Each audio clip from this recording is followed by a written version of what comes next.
우리는 인생의 삶을 지혜로 살 수 있도록 또 지혜를 배우는 전도서를 좀 우리가 살펴보고 있는데, 오늘은 9장의 내용이 되겠고요. 오늘 이 9장에 있는 내용을 한 절로 함축한 구절이 있다면 1절이 될 것입니다. 그 1절 말씀에 보면, 이 모든 것을 내가 마음에 두고 이 모든 것을 살펴본즉 의인들이나 지혜자들이나 그들의 행위나 모두 다 하나님의 손 안에 있으니 사랑을 받을는지 미움을 받을는지 사람이 알지 못하는 것은 모두 그들의 미래의 일들임이라 라고 말합니다. 참된 지혜자는 하나님의 손 안에 사는 사람이구나. 참된 사람은 하나님의 손에 붙들림 받아야 사는 것이 참된 신앙이구나 라는 사실을 깨닫게 됩니다. 그렇다면 우리가 하나님의 손 안에 어떻게 살 수 있을까? 오늘 본문이 가르치는 어떤 내용들을 보니까 우리가 죽지 말고 살아야 된다는 거예요. 모든 사람들이 다 일반이라고 해서 다 죽음으로 달려간다는 거죠. 지혜자가 있는 자나 또 제사를 지내는 자나 제사를 지내지 않는 자나, 한마디로 말하면 믿는 자나 믿지 않는 자나 다 일반이라고 하는 거는 다 우리가 죽음으로 달려가는데, 그래도 우리가 살아있는 사람에게 너무나도 좋은 것은 소망이 있다는 거죠. 오늘 4절부터 보면, 모든 산자들 중에 들어있는 자에게는 누구나 소망이 있으면 산 개가 죽은 사자보다 낫기 때문이라. 산자들은 죽을 줄 알되 죽은 자들은 아무것도 모르며 그들이 다시는 상을 받지 못하는 것은 그들의 이름이 잊어버린 바 됨이니라. 죽은 자들에게는 이미 기회가 없다는 거예요. 그래서 4절에 보면 모든 산자들에게는 아직 소망이 있다는 거예요. 우리의 소망이 있습니다. 그래서 인용한 것이 살아있는 개가 죽은 사자보다 낫다는 거예요. 살다 보면 너무 고통스러워서 죽은 사람들이 더 편해 보일 때가 있잖아요. 그런데 그 죽은 사람들에게는 절대도 없는 것이, 오직 산자들에게만 있는 것이 한 가지가 뭐예요? 소망이라는 거죠. 아직 우리는 소망이 있어요.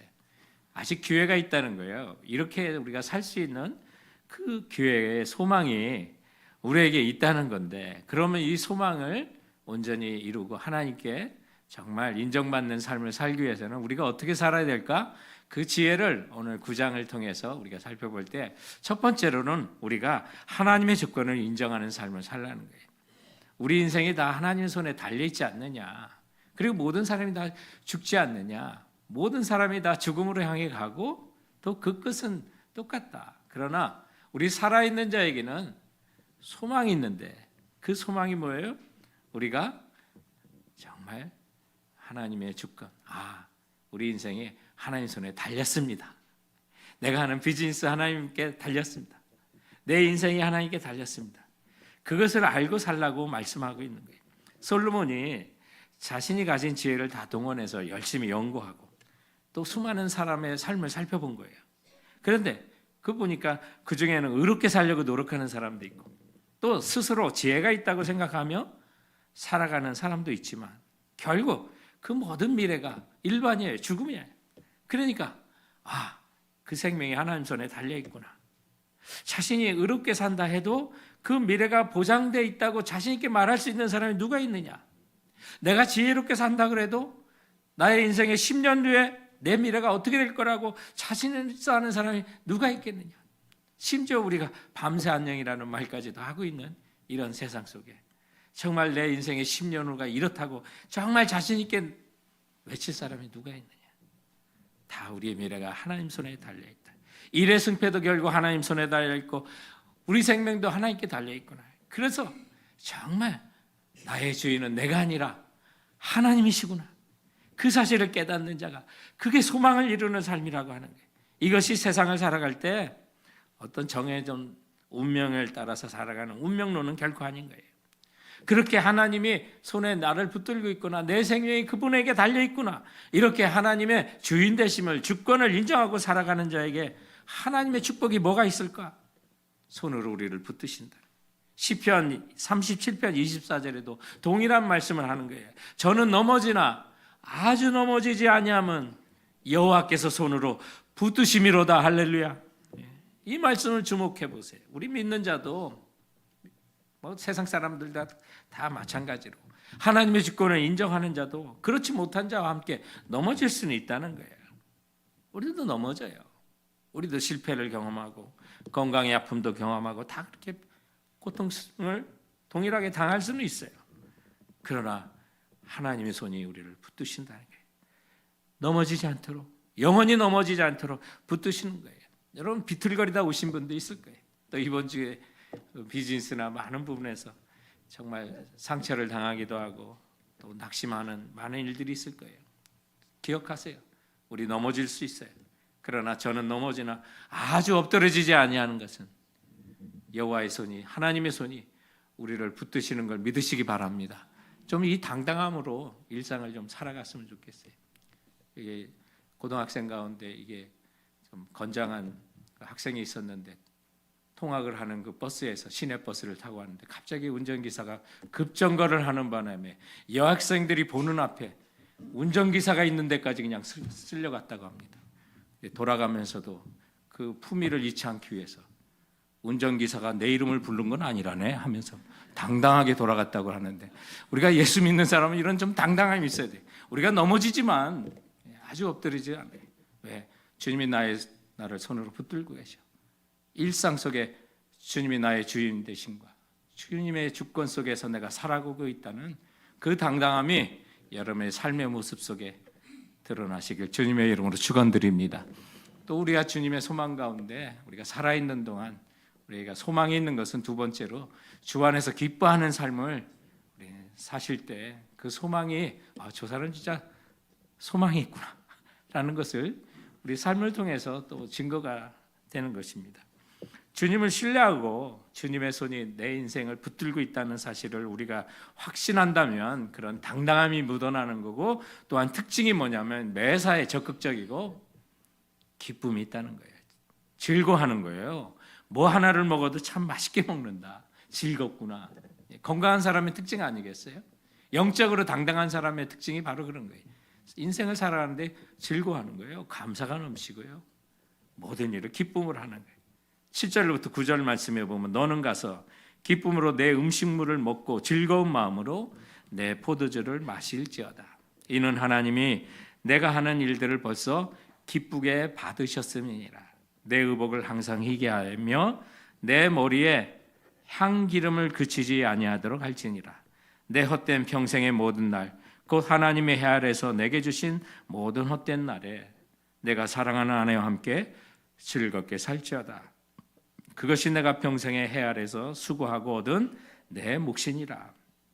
여기 말씀해 보니까 정말 소망을 지니고 살아가는 사람은 또 기쁘게 살라는 거예요. 너무나도 우리 인생이 좀 아직 살아있는 동안에 얼마나 이게 큰 축복이에요. 기쁘게 살라, 즐겁게 살라, 항상 기뻐하라. 주님 말씀하셨잖아요. 그래서 지혜자인 솔로몬이 생각할 때 참 밥 한 끼를 먹어도 기쁨으로 먹고, 오늘 말씀에 보니까 마셔도 이게 포도주스를 한 잔 마셔도 즐거운 마음으로 마시라 그래요. 하나님이 우리가 하는 모든 일을 기쁘게 받으셨다는 거예요. 여러분, 우리 사랑하는 자녀가 앞에서 뭘 해도 이쁘잖아요. 밥 먹는 입만 봐도 너무 이쁘잖아요. 뭘 마시는 거 봐도 참 기쁘잖아요. 마찬가지예요. 우리가 하나님께 손에 붙들림 받아서 주님의 자녀로 살아갈 때 뭘 해도 하나님 기뻐 받으셨다는 거예요. 선언하셨어요. 난 너 기쁘게 받았다. 그러면 주님의 주권에 내가 붙들리고 그 손에 붙들려 살아갈 때 참 근심되고 걱정하는 일이 많은데 사실 주님께 부탁할 수 있고 의탁할 수 있는 거예요. 그러면 우리가 정말 매사에 식욕이 다시 살아나야 되고 기쁨으로 모든 일을 하는 거예요. 이게 보면 밥 잘 먹는 것도 영성이네 이런 느낌이 드세요. 예? 식사 잘하는 것도 영성이에요. 하루를 살아도 그렇게 살아야 돼요. 주님이 주신 하루하루가 너무 소중하기 때문에 그래요. 성도 여러분, 정말 힘들 때마다 화날 때마다 또 일이 엉켜 스트레스가 폭발할 때마다 내가 하나님의 전능하신 손 안에 지금 붙들림 바 살고 있다는 거 절대 잊으면 안 돼요. 그리고 근심을 내려놓으셔야 돼요. 기쁨 빼앗기지 않으려고. 그래야 밥맛도 살아나고 또 잠도 잘 수 있는 거고요. 그래서 나를 둘러싸고 있는 모든 환경이 이제는 눌림이 아니라 하나님 손에 붙들리니 눌림이 아니라 누림이라고 정말 즐거워하고 기뻐하라고 주님 말씀하고 있는 거예요.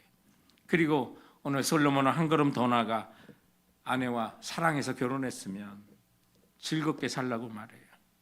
살다 보면 남편도 아내도 실수할 때가 많죠.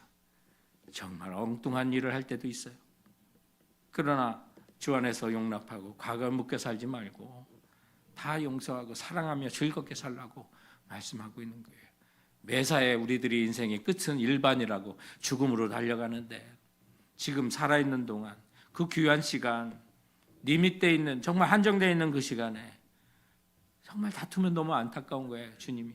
그래서 정말 사랑하는 사람과 결혼한 거니까 내 아내, 내 남편 정말 즐겁게 함께 살아라. 주님 말씀하고 있는 거예요. 그럴 때 우리 인생에 정말 기쁨이 있는 거고 하나님이 우리에게 허락하신 정말 그것을 누릴 때 하나님 기뻐 받으시는 것을 주님이 이미 기뻐 받았으니까 너희들 즐겁게 살라고 말씀하고 있는 거예요. 일본인 가운데 다하라 요네코라고 하는 여성분이 계신데요. 이분이 18살 때까지 정말 부유한 가정에 살고 문제없이 정말 모범생으로 살다가 18살이 될 때 어머니가 갑자기 세상을 떠나세요. 자신을 모든 것을 정말 돌봐주고 인도했던 어머니가 돌아가시니까 이 여인이 멘붕이 오는 거예요. 그래서 갑자기 우울증이 찾아오기 시작해요. 사는 것보다 죽는 게 낫겠다는 생각을 엉뚱한 생각을 하다가 그걸 또 실천해 옮겼어요. 전차가 오는 곳에 자신의 인생을 그냥 던져버린 거예요. 한동안 정신을 못 차리고 있다가 병원에서 깨어났더니 두 다리가 이미 잘려져 있었고 왼팔이 없었어요. 그러나 오른팔 하나 있었는데 그 오른팔에도 손가락이 3개만 남아 있었어요. 내가 이제 손가락 3개 남은 인생으로 뭘 사는가? 그때 죽었어야 되는데 그 뒤로도 2번, 3번 계속해서 자살을 시도했지만 그가 성공하지는 못했어요. 그러다가 병원에 누워있는 순간에 미국의 선교사님 부부하고 일본 청년 하나가 다가와서 복음을 전한 거예요.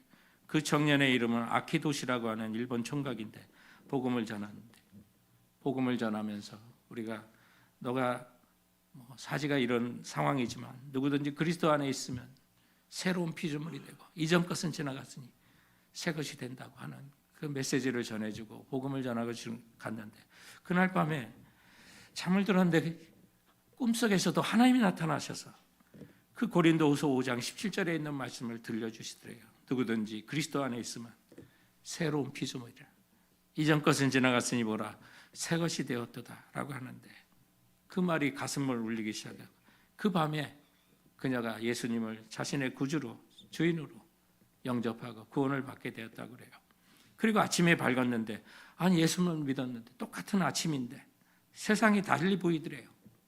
사지 멀쩡할 때도 죽을 생각밖에 안 했는데 예수의 생명이 그녀의 안에 들어오니까 다시 살아야겠다는 의지가 불타오르기 시작했다고 그래요. 너무나도 감격스러워서 기쁘긴 했는데 하나님을 알아가고 기도를 배우다 보니까 때로는 원망스러운 기도도 나오더래요. 하나님, 날 찾아오시려거든 사지 멀쩡할 때 찾아오시지 왜 이제 찾아오셨냐고 하는 그런 원망스러운 기도까지도 하게 되었는데 하나님께서 그때마다 That's enough. 너 그것으로도 충분하다라고 하는 그런 말씀을 하시대요. 하나님께서 충분하다고 하셨으니 이제는 내가 이 세 손가락으로 뭘 하고 살 수 있을까 생각하다가 그것으로도 요리를 배워보기도 하고 무엇이든지 애를 쓰면서 살아보려고 하는 아름다운 노력을 하게 되면 심지어 이 여인이 결혼까지도 하게 되는데 그 신랑이 누구냐면 자신의 병원에 찾아와 복음을 전했던 아키도시라고 하는 사람이에요. 그가 목사가 되었으니 당연히 그녀는 목사의 사모가 되었고 자녀들을 건강한 자녀를 출산하고 훌륭하게 키워납니다. 그러면서 중증 장애인들의 소망이 되게 하여 많은 도전을 하며 희망의 불씨를 피우고요. 육신이 멀쩡할 때는 죽음밖에 생각하지 않았는데 예수님을 만나고 나니 손가락 3개만으로도 살아야 한 충분한 이유를 알게 되었다고 자신과 비슷한 상황에 죽음을 생각하는 자들에게 희망의 메신저가 돼서 그의 책이 일본에서 베스트셀러가 되고 우리 한국말로도 그 책이 번역이 됐는데 그 자서전 제목이 산다는 것이 황홀하다. 산다는 것이 황홀하다. 주 안에서 얻은 생명을 가지고 산다는 것이 그처럼 황홀하다고 고백하고 있는 거예요. 여러분 동의할 수 있습니까? 죽은 자는 절대로 경험하지 못하는 것. 이것이 바로 소망이에요. 주 안에서 사는 것이 이렇게 황홀하니 먹는 것, 사는 것, 결혼생활 모두가 주 안에서 즐거워할 수 있고 기뻐할 수 있는 줄 믿으시기 바랍니다. 그래서 내가 주님의 손에 붙들려 주 안에 산다는 것, 아직도 생명을 가지고 이 땅에 살아갈 수 있다는 것, 그것이 내게도 기쁨이요 즐거움입니다라고 고백할 수 있는 우리 모두가 되기를 주님의 이름으로 축원드립니다. 오늘 또한 소망 가운데 우리가 살아있는 동안에 누릴 수 있는 것 중에 하나가 하나님이 사랑하는 자로 사는 삶을 살 수 있는 기회가 아직 살아있는 우리들에게 있게 되는 거예요. 우리 모두가 일반이라고 다 죽음으로 향해 달려가고 있지만, 그러나 우리에게 소망이 있는 것은 이 땅에서 사랑받는 자로 살아갈 수가 있고, 그것은 마지막에 우리의 인생을 다 결산하는 때 그때 판가름 나는 거예요. 미래의 모든 것은 하나님의 손에서 결정나는 건데, 여러분 오늘 본문에 보니까 하나님의 미움을 받는 사람도 있다라고 말하고 있어요. 1절 말씀에 보면 모두 다 하나님 손 안에 있으니, 모두가 하나님 손 안에 있어요. 그런데 사랑을 받을는지 미움을 받을는지 사람을 알지 못하는 것은, 그러나 그 끝에 가서는 결국은 안다는 거죠. 여기 우리 다 하나님이 사랑하는 거 아닐까? 그런데 미워하는 사람도 있을까? 이 구절을 묵상하다 보니까 말라기 1장 2절부터 3절에도 있고 또 로마서 9장 13절에 있는 기록된 바, 내가 야곱은 사랑하고 에서는 미워하였다 함과 같으니라. 아니, 여기 하나님이 편애하시나? 아니요, 그건 아니지 않습니까? 하나님이 미워할 사람을 미리 정하셨나? 그것도 아닌 건 우리가 알잖아요.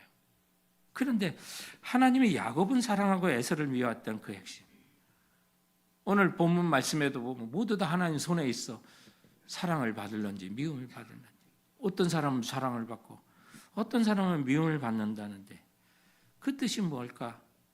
그래서 이 로마서 9장 13절을 다시 찾아보게 되고, 이걸 좀 이번 설교를 준비하면서 굉장히 많이 마음에 담고 묵상할 수 있는 그런 시간을 좀 가졌습니다. 그런데 하나님이 야곱은 사랑하고 에서를 미워했다. 그 핵심이 뭐냐면 에서와 야곱이 뭘 원했느냐, 이거에 달렸구나라는 것을 깨닫게 됩니다. 에서는 장자의 축복을 그다지 원하지 않았습니다. 팥죽 한 그릇을 위하여 그것을 가볍게 넘기기까지 했습니다. 그러나 야곱은 할아버지 아브라함이 또 하나님께 받은 그 축복과 약속을 정말 간절히 원했던 사람이에요. 얼마나 간절히 원했냐면 태어날 때부터 형의 발꿈치를 붙잡고 나왔겠습니까? 비록 야곱이 하나님의 약속의 의미를 그 당시에는 온전히 이해하지 못했더라도, 그리고 허물이 많은 사람이에요. 자신의 목적을 위해서는 수단과 방법을 가리지 않는, 그것도 문제가 될 수 있어요. 그러나 그런 문제들은 하나님의 손 안에 얼마든지 고칠 수 있는 부분들이었어요.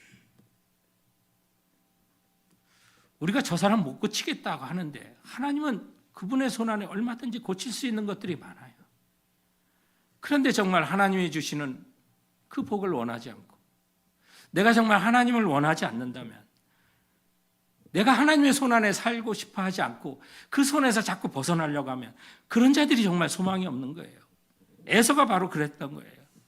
야곱과 에서가 원하는 것을 누구는 받고 누구는 못 받았다고 생각하지 마세요. 이 두 사람이 원하는 거 다 받았어요. 자신이 원하는 거 다 받았어요. 에서가 생각했던 장자의 축복, 그것보다는 세상의 축복, 영적인 복은 정말 아니더라도 세상적인 복 받기를 원했어요. 정말. 근데 에서는 그걸 다 받았어요. 그래서 아버지 유산을 동생과 나누지 않고 전부 상속받은 사람이에요. 반면에 아버지와 형을 속여가며 장자의 축복을 받아낸 야곱의 인생을 보니까 그가 예상했던 방향과는 전혀 다른 방향으로 흘러가요. 두 사람의 인생을 성경에서만 비교해 본다면 에서의 인생이 야곱보다요 훨씬 편안하고 덜 고생스러워요. 야곱이 20년 동안 외삼촌 라반의 집에서 종처럼 일하며 고생할 때, 에서는요 아버지 집에서 편안하게 도련님의 삶을 살아요. 야곱이 20년 동안 고생하고 가축을 두 떼나 불려서 많은 재산을 모아 야복강 나루를 건너 돌아올 때 에서는 이미 아버지 이삭에게 훨씬 많은 재산을 물려받고요. 자기가 부리는 종 400명을 부하를 데리고 야곱을 죽이겠다고 달려올 정도로 어떤 사람이 종을 400명이나 부려요. 이삭이 더 부자예요. 세상적으로 더 큰 권력을 가졌어요. 나중에 야곱이 형과 함께 아버지 따라서 이삭에게로 돌아가지 않고 세겜에 정착할 때 할아버지 아브라함과 아버지 이삭에게 쌓아온 그 가문의 모든 재산과 유산은 다 누가 것이 됐어요? 에서가 물려받았어요. 그토록 바라던 에서, 원하는 건 다 가진 사람이에요. 그토록 세상적으로 잘 되어 민족을 이루고 나라까지 이루어서 에돔 나라라고 하는 나라를 만들었지만 그 나라가 멸망한 나라라고 그 예언이 오바돼서고요. 그리고 성경에 보면 그 예언대로 멸망한 걸 보게 돼요. 그 마지막은 정말 사망이에요. 무엇을 원하느냐에 달려있는 거예요. 우리가 하나님께 사랑받고 하나님께 미움받는 것은 내가 무엇을 원하면서 사느냐. 장차 하나님이 줄 영원한 하늘나라 복을 정말 사모하면서 이 땅에 잠깐의 물질적인 것 포기할 수 있느냐. 아니면 내가 에서처럼 그거 하찮게 여기고 이 땅에 잘 사는 거 붙들고 살겠느냐. 누가 하나님을 사랑하고 누가 하나님을 미워하는지 거기서 결정이 나는 거예요. 하나님을 사랑했던 야곱을 보세요. 야곱이 받은 축복은 단순한 물질적인 축복이 아니었어요. 만민과 열국을 복이 되는 축복을 사모했고요. 땅의 모든 민족의 아브라함과 그의 자손을 통해 복을 받는 축복의 통로가 되는 그 축복을 받아요. 그래서 야곱은 아들 요셉을 통해서 그리고 그 후손이 먼 훗날에 다윗 왕을 통해서 오고 그리고 결국 다윗 왕의 후손을 통하여 예수 그리스도가 그의 후손으로 태어나는 것을 보게 될 때 만약 에서가 조부 아브라함에게 하나님의 약속하신 축복이 이런 것이라는 것을 미리 알았다면 그래도 에서가 그 복을 원했을까요? 그리고 그 복을 빼앗은 야곱을 죽이려고까지 했을까요? 내 할아버지 아브라함과 아버지 이삭의 축복을 받으면 너는 이제 평생 나그네의 험난한 인생을 살아야 돼. 그리고 내 자손은 이집트에서 노예 생활을 해야 돼. 하지만 그 후손 중에 몇천 년 후에 세상에 구원할 메시아가 나올 거야. 그래도 너 이 축복 받겠니? 에서는 이걸 거절한 사람이에요. 먼 훗날은 관심이 없었어요. 지금 당장의 복, 그 현실이 중요했어요. 창세기 25장 32절에 보면 내가 지금 당장 배고파 죽게 생겼는데 먼 미래에 받을 장자의 명분이 뭐 그렇게 유익이 되겠느냐. 그래서 팥죽 한 그릇에 그 장자의 명분을 팔아요. 그래서 창세기 25장 34절에 보면 에서가 장자의 명분을 가볍게 여기더라. 그 복을 원치 않았던 거예요. 하나님과 이 세상 사이에 에서는 언제나 이 세상 것을 더 원했던 것을 보여줘요. 그것을 선택한 사람이었음을 뜻하는 거고요. 이것이 하나님의 약속을 자자손손 이어가야 될 약속의 상속자로서 결정적인 결함이 되고 이 약속을 받기에 페일한 거예요. 실패한 사람이 된 거예요. 내가 만약 정성껏 준비한 선물을 사랑하는 사람에게 주었는데 그 사람이 선물을 거들떠보지도 않고 던져버린다면 그 기분이 어떻겠어요? 아, 이것이 바로 내가 야곱을 사랑하고 에서는 미워하였구나라는 그 구절의 의미구나. 하나님이 에서를 미워하고 그가 원한 것을 주지 않고 고생만 시키고 야곱은 편해서 그가 원하는 축복 다 줬다, 그 뜻이 아니에요. 결국 하나님이 예비하신 그 복을 한 사람은 받으려고 했고 한 사람은 하찮게 여겼어요. 이것이 하나님이 야곱은 사랑하고 에서는 미워하게 된 거예요. 오늘 이 말씀 앞에 우리가 아직 살아있을 때 소망이 있고 아직 기회가 있어요. 하나님께 사랑받을 수 있는 기회가 있어요. 그런데 장차 우리 하나님께서 너를 위하여 한 성을 예비하였고 그곳에서 영광의 면류관, 승리의 면류관 예비하였다. 이 땅에서 잠시 고난을 당할 수 있다. 그런데 그 상을 내가 무시하고 멸시하고 하나님 나 이 땅에서 축복받고 싶어요. 물질 먼저. 나 잘 살고 싶어요. 그렇게 무시하면 그게 에서예요. 하나님이 미워하는 게 바로 그거예요. 그러나 내가 그 나라의 영광을 바라보고 지금 하나님 주신 그 복만이 나에게 진정한 복입니다. 이 땅에 어떻게 살든 고난 가운데 살든 그것 때문에 내가 포기하겠습니다. 그 사람을 하나님이 사랑하신다는 거예요. 그래서 아직 모든 사람이 하나님 손에 있어 사랑을 받을런지 미움을 받을런지 지금은 알 수 없지만 미래 되면 결정나게 될 것입니다. 주님 그것을 모든 것을 결정하는 그 순간에 정말 여러분 모두가 우리 모두가 하나님 사랑받는 자가 되는 그런 축복이 있기를 바랍니다. 그래서 주님 주시는 거 원하는 거 그거 나도 정말 간절히 사모하고 주님 미워하는 거 나도 미워할 수 있는 사람이 된다면 지금은 모든 것을 완전히 깨닫지 못해도 괜찮아요. 야곱이 처음에 그랬어요. 조상 대대로 나오는 그 장자의 축복, 할아버지 아브라함과 아버지 이삭을 통해 내려오는 그 약속의 의미를 처음에는 몰랐던 사람이에요. 그러나 그 복을 받았다고 했는데 부모님의 집을 떠나 나그네 생활을 하면서 점점 알게 돼요. 외삼촌 나반의 집에서 낮에는 더위에 힘들어하고 밤에는 추위를 당하며 눈물칠 없이 기를 없이 20년을 고생하면서 사기도 당하면서 사는데 그러면서 세상이 주는 복이 아니라 하나님이 주시는 복에 그것이 얼마나 소중한지를 그렇게 깨닫고 그것을 원하는 사람이 되었던 거예요. 그래서 어떤 환경이나 어떤 상황에도 하나님이 주시는 복을 위해 내가 죽어도 하나님 손에서 죽겠다는 사람이 되었어요. 그게 어떤 증거가 있어요? 자기가 환도뼈가 부러지도록 천사와 씨름하면서도 하나님이 주시는 복을 포기하지 않겠다는 사람이 되었던 거예요. 그래서 하나님이 야곱은 사랑하고 에서는 미워하는 거예요. 아직 우리가 살아있는 동안 이 사실을 우리가 깨닫는 거예요. 하나님이 야곱을 사랑한 이유가 이거구나. 뭘 더 원하느냐, 무엇을 원하느냐에 따라서 이거는 하나님의 손에서 벗어날 수가 있는 거고 하나님 손에 붙들려 살 수가 있는 거예요. 성격이 안 좋고 그리고 우리 모난 부분 많아요. 그러나 성도 여러분 그거 하나님 손에 얼마든지 고칠 수 있고 하나님이 주장할 수 있어요. 그런데 내가 하나님을 바라지 않고 그 손에 붙들리지 않겠다고 벗어나면